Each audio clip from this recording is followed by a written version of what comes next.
Hey, it's Aku, and in the background you just saw the evolution of my fantasy showcase world called Lyberith. In this video I would like to show off the world and take you a little bit behind the scenes again. I started this creation in the first week of the beta and I kept improving it until the end. This is why you can also see a lovely progression on the way, since I always came back to just improve the world when I learned something new. So let's get started and jump into the edit mode. This is how the scene looks like behind the camera. On the left you have the thermometer, but don't worry about that, I didn't focus on that or optimizing the scene at all, so you can do a lot bigger scenes than that, you don't need to worry. I used a lot of fog and a whole bunch of lights for a lot of detail of the atmosphere.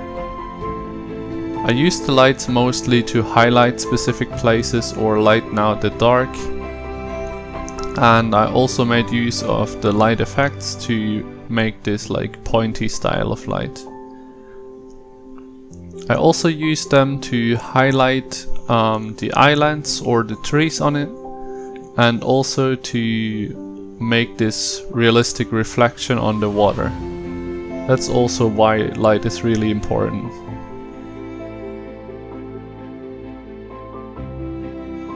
In the background you can see even more fog. I tried to create the fog of war, which makes the scene look even bigger. And on the islands you can see a lot of grass and moss hanging down. I painted this completely. Dreams allows you to just draw in a 3D space, which is absolutely incredible, and you can also animate your drawings. This is how I made these waterfalls. They're just drawn, and in the same way I also made the rain.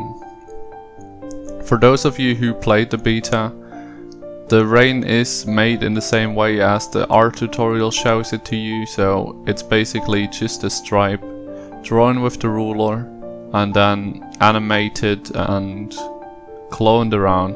Like you just draw one stripe and then you just clone it straight in the painting tools, and then you can also spread it and animate it with the pulse effect.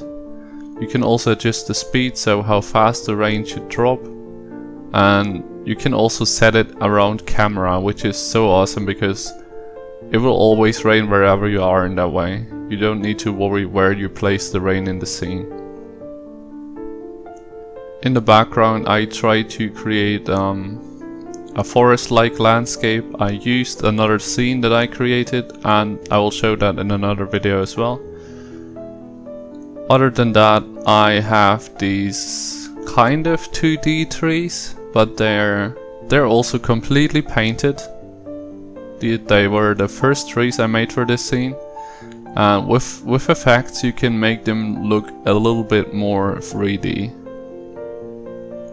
And for the whole landscape I used just a simple wave effect to animate them, make them look more alive and more realistic. A part of the landscape also is assets from myself. Same goes for the rock wall asset that I used for the shrine. It's just like one rock wall asset that I made, and I used it, cloned it around, scaled it up and down, and yeah, that's how I made it. You could just take another part and extend it. You can do really interesting shapes with just cloning and scaling up, turning around and all that stuff. I also used my Japanese Torii asset and my tree asset. So I completely made everything in the scene by myself, but I used assets for myself, so you can just save assets and then use them in every scene you would like to. Which is why making a lot of assets in the beginning is very smart. Here I just show you what the grade effects and sky effects look like. If you see the evolution in the beginning, you see how much I tried around with the sky and grades, and I tried to make it even more beautiful with every new version. It was really fun to do. In the end you also see the moon. And now we come to the really interesting option where I just take off all the textures, paintings, effects and all that stuff, so you see the whole scene completely raw. And yeah, this is how you sculpt in Dreams. This is how your landscape will look like without effects, textures and all that stuff. I find it so interesting to see. Absolutely love that tool or option.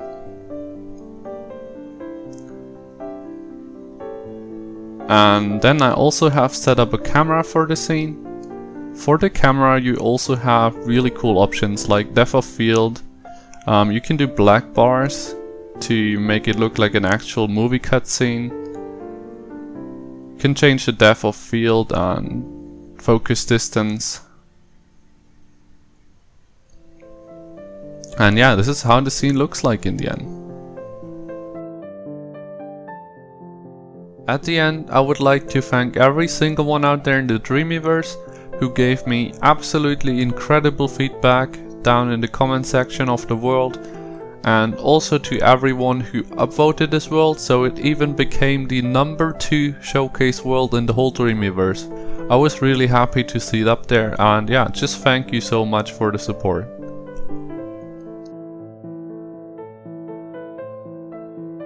And lastly, I would like to share this super special moment with you guys. A few days after the beta launched, Media Molecule posted out this tweet where you could see almost the whole developer team standing around the TV and watching a creation out of the community. And I couldn't believe my eyes. It was my freaking world on the TV. And you see all the developers who created this masterpiece that you've been waiting for so long, and you see all of them standing around your creation and just being excited about it. It made me so happy. It literally made my day, so it might have been just a coincidence, but you know, it was just wonderful to see. And so if any of you molecules see this right now, thank you so much and keep up what you're doing. You're awesome.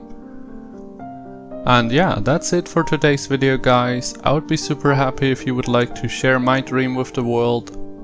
Also like, comment and subscribe for more dreams. I'll see you next time.